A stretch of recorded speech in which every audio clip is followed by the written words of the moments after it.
விருதுநகர் மாவட்டம் சிவகாசி அருகே கோணம்பட்டியைச் சேர்ந்தவர் முத்துச்செல்வி. சில நாட்களுக்கு முன் கோணம்பட்டி பஸ் ஸ்டாண்டில் நின்று வீடியோ ஒன்றை வெளியிட்டார். வெளியூர் செல்ல நீண்ட நேரமாகியும் பஸ் வரவில்லை. தனது குழந்தைகளுடன் காத்திருக்கிறேன். ஊருக்குள் பஸ் வராததால் 2 கிலோமீட்டர் நடந்து செல்லும் நிலை தொடர்வதாகவும் முதல்வர் விஜய்க்கு கோரிக்கை விடுத்திருந்தார். இதை கவனித்த தொழில்துறை அமைச்சர் கீர்த்தனா பஸ் வசதி செய்து தர ஏற்பாடு செய்தார்.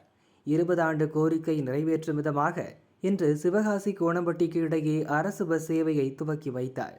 கிராம மக்களுடன் பஸ்ஸில் பயணித்தபடி அவர்களின் குறைகளை கேட்டறிந்தார்.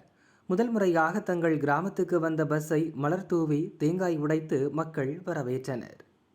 மேம் இவ்வளோ இமீடியட்டாக ஆக்ஷன் எடுப்பாங்க நாங்கள் எதிர்பார்க்கல.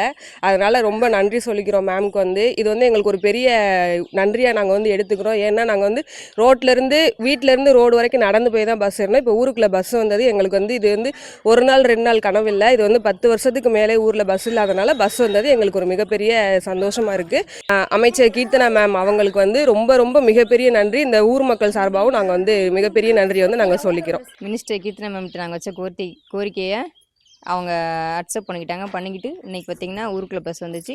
ஸ்டாப்பில் அதிகப்படியான பஸ் நிப்பாட்டுறதுக்கு ஏற்பாடு பண்ணி கொடுத்துருக்காங்க. ரொம்ப தேங்க்யூ மேம்.